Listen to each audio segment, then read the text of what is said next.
Hello everyone, fin stocks में आपका स्वागत है जहां हम बात करते हैं फाइनेंस की, इन्वेस्टिंग की, साथ में बात करते हैं ट्रेडिंग की। अगर आपको स्टॉक मार्केट के साथ अपडेट रहना है तो मेरे चैनल को सब्सक्राइब करें, साथ में बेल आइकन दबाना ना भूलें ताकि कोई भी फाइनेंस से लेटेस्ट रिलेटेड वीडियो मिस ना हो। तो चलिए आज का स्टॉक का हम लोग डिस्कशन शुरू करते हैं। स्टॉक का नाम यहाँ निकल के आ रहा है इन्फोसिस लिमिटेड, जी हाँ। और इस स्टॉक से मेरा बहुत पुराना नाता है। आपको अगर जो लोग बहुत पहले से जुड़े होंगे, फर्स्ट वीडियो से जुड़े होंगे, उनको पता होगा कि मेरी यूट्यूब पे जो सबसे पहले वीडियो थी, बहुत मतलब कुछ खास एडिटिंग वगैरह नहीं थी, बट इन्फोसिस लिमिटेड पे ही मेरी पहली वीडियो थी जिसमें मैंने आपको पूरा डिस्क्राइब किया था इन्फोसिस के जो बाईबैक आया हुआ था ओपन मार्केट सिस्टम में, पूरा खोल के मतलब सब कुछ बताया था उसमें।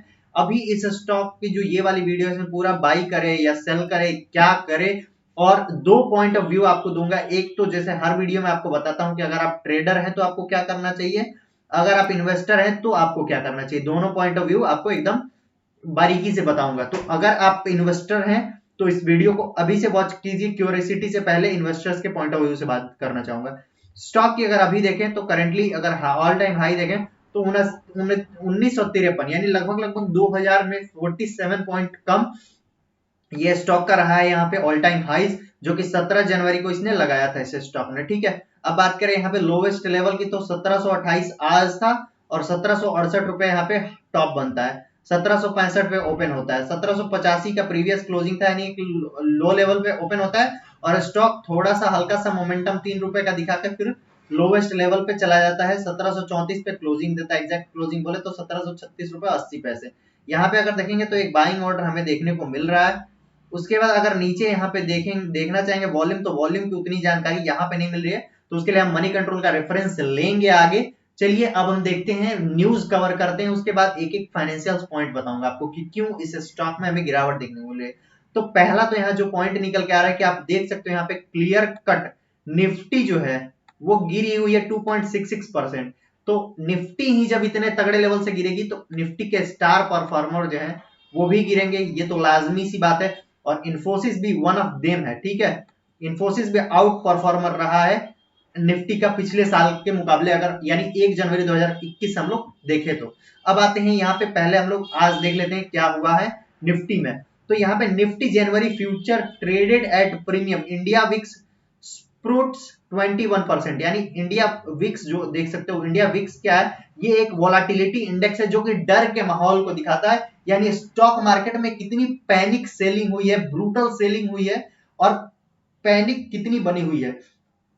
तो ये जितना ऊपर जाएगा समझ लो कि पैनिक उतना ही ज्यादा बन रहा है, फियर इंडेक्स फियर उतना ही बढ़ रहा है। और फियर जब बढ़ता है, when there is fear in the market it's right time to enter. ठीक है, यानी अगर आप इन्वेस्टर हो तो आपके लिए एकदम सटीक समय है। जैसे मैं हूं तो मैं आपको पहले से भी बता रहा था कि मेरा 50% जो है पैसा, मतलब जितना आपको इन्वेस्ट करना है उसका 50% मैं रिजर्व में रख रहा हूं।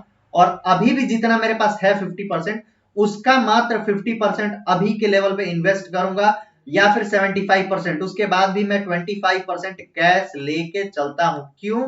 क्योंकि क्या पता हमें 2020 वाला मौका कभी मिल जाए, यानी इमरजेंसी फंड हमेशा रखता हूं। ठीक है, तो ये हो गई बात यहाँ पे कि क्यों हमें गिरावट देखने को मिली निफ्टी या फिर निफ्टी के स्टॉक्स में।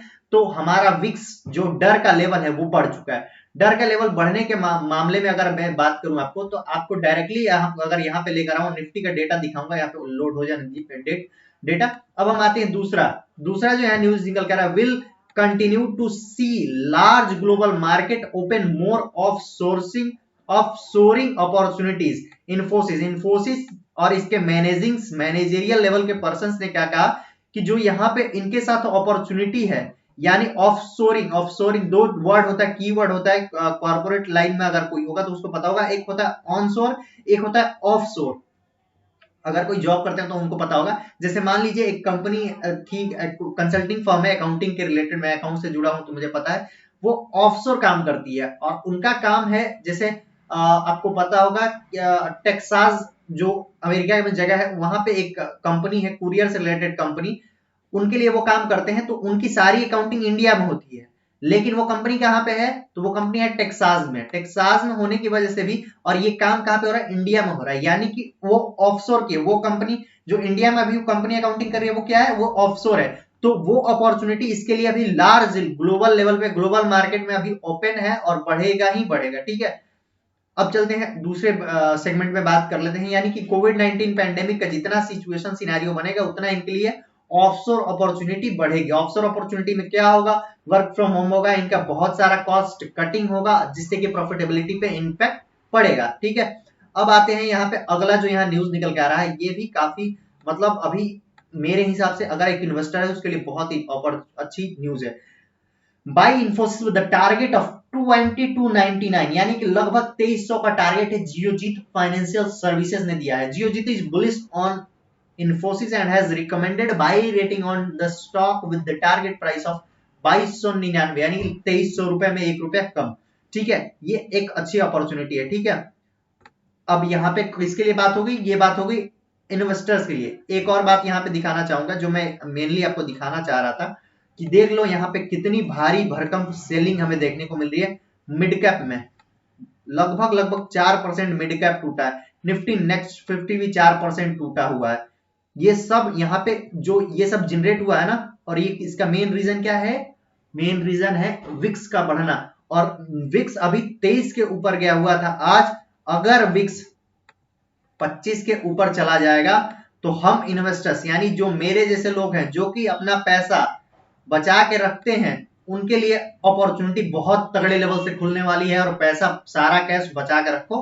ठीक है, अब आते हैं अगले न्यूज पे, अगले चीज पे। अगला चीज यहाँ पे हम दिखाने जा रहे हैं आपको कि क्यों हम यहाँ पे गिरावट निफ्टी इन्फोसिस में देखने को मिल रही है। तो इन्फोसिस का अगर एवरेज पी की हम बात करें तो 1920 मान के चल सकते हैं, 20 रहता है। और अभी अगर इन्फोसिस की price to 20 price to earning ratio रहता है तो निफ्टी काफी अच्छा, मतलब कोई भी स्टॉक काफी नॉर्मल रहता है, ये एवरेज इसका है, यानी कि इतना ही रिटर्न आपको मिलना चाहिए और वो करेक्शन हो के कहीं ना कहीं 25 के आसपास आने वाला है। अब बात करें आज इसका प्राइस टू अर्निंग रेशियो क्या चल रहा है 12 मंथ के अकॉर्डिंग, तो अगर हम देखेंगे यहाँ पे मनी कंट्रोल के हेल्प से अगर देखना चाहें तो आप देख सकते हो यहाँ पर 33 का आ चुका है, 34 आप देख रहे हो। तो यहां से लगभग अभी भी नहीं तो कम से कम ये 1500 के लेवल को टच करना चाहिए। और ये मैं टेक्निकल पैटर्न पे भी आपको दिखाना चाहूंगा कैसे ये बात मैं कह रहा हूं। उसके बाद यहाँ पे शेयर होल्डिंग पैटर्न की बात करें, मेनली मैं शेयर होल्डिंग पैटर्न आपको दिखाना चाहूंगा कि पब्लिक के पास कितनी है। तो पब्लिक के पास यहाँ तो देखने को मिल रहा है 37.06, बट अगर बात करें एग्जैक्ट डेटा तो 12.57%, यानी मात्र 12% की होल्डिंग जो है वो पब्लिक के पास है। और इस 12% में भी मैं आपको गारंटी दे रहा हूं कि ऐसे बहुत सारे एचएनआई होंगे जिनके पास 1% से थोड़ा सा कम इन्वेस्टमेंट इसमें होगा, जिसके वजह से हमें वो चीजें इसमें नहीं देखने को मिल रही है। यानी लगभग कोई ऐसा होगा जिसके पास 0.98% की होल्डिंग हो, कोई ऐसा होगा जिसके पास 0.5% की होल्डिंग हो। तो वो सारी चीजें अगर हम लोग इंक्लूड करें तो लगभग आप मान के चल सकते हो 8% की एग्जैक्ट होल्डिंग जो है वो हम जैसे रिटेल ट्रेडर के पास, रिटेल इन्वेस्टर्स के पास है यहाँ पे। ठीक है, अब आते हैं टेक्निकल पैरामीटर्स पे। टेक्निकल पैरामीटर्स में मैंने यहाँ पे कुछ लाइन ड्रॉ किया है। अगर हम बात करें पहले इमीडिएट रेसिस्टेंस की तो वो यहाँ पे 17,086 रुपए का निकल के आ रहा है इमीडिएट रेसिस्टेंस यहाँ पे। ठीक है, बात करें उससे पहले एक और रेसिस्टेंस है 1758, ऊपर में था 1786, उसके नीचे 1758। तो पहले 1758 क्रॉस करना पड़ेगा इस स्टॉक को, क्योंकि आज इसने तगड़े लेवल से 100 डे मूविंग एवरेज को ब्रेक किया है। और सपोर्ट जो आने वाला है वो सीधा 1630 का मिल रहा है। यहाँ पे 1630 तक ये स्टॉक गिरना चाहिए और मैं अभी इसमें बाई नहीं करूंगा जब तक ये 1630 के लेवल को टच ना कर दे। ठीक है, मैं खुल्ला कह रहा हूं, मैं बाई नहीं करूंगा। 1630 के बाद यहाँ पे सबसे स्ट्रॉन्ग सपोर्ट 1630 के बाद जो होने वाला है वो होने वाला है 1590 का। ठीक है, 1590 का सपोर्ट यहाँ पे अवेलेबल है। उसके बाद बात करें यहाँ पे तो 1630 से ऊपर जो है वो है 1686, यानी कि 3 सपोर्ट आपको बता रहा हूं, क्रूशियल सपोर्ट लेवल है। किस हिसाब से बता रहा हूं वो भी आपको बताना चाहूंगा। तो ये देखिए, ये एक पहले सपोर्ट लेवल है, बहुत लंबे टाइम फ्रेम पे सपोर्ट ये बना हुआ है 1686, यानी कि 1685 आप मान के चल सकते हो यहाँ पे सपोर्ट बन के आ रहा है।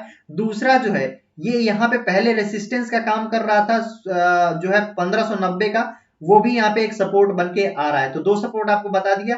तीसरा जो यहाँ पे निकल के आ रहा है 1630 का, जो कि यहाँ पे 200 डे मूविंग एवरेज है। तीनों आपको लेवल्स बता दिए गए। अब आते हैं फटाफट से यहाँ पे फिबोनाची के लेवल्स देख लेंगे। तो फिबोनाची के लेवल्स के लिए मैं यहाँ पे मनी कंट्रोल का सहारा लूंगा और यहाँ पे फिबोनाची के अगर लेवल्स निकाल बताऊं आपको यहाँ पे, तो आप देख सकते हो सारे लेवल्स को तो इसने ब्रीच कर दिया है, कहीं पे भी छोड़ा नहीं है। तो आप देख सकते हो 1770 का सपोर्ट वन था, टूट चुका है। 1728 का अभी भी सपोर्ट 2 जो है यहाँ पे बाकी है, और आज तो उसको भी इसने ब्रीच किया था दिन के दौरान, ठीक है। लेकिन अब देखते हैं आगे आगे होता है क्या।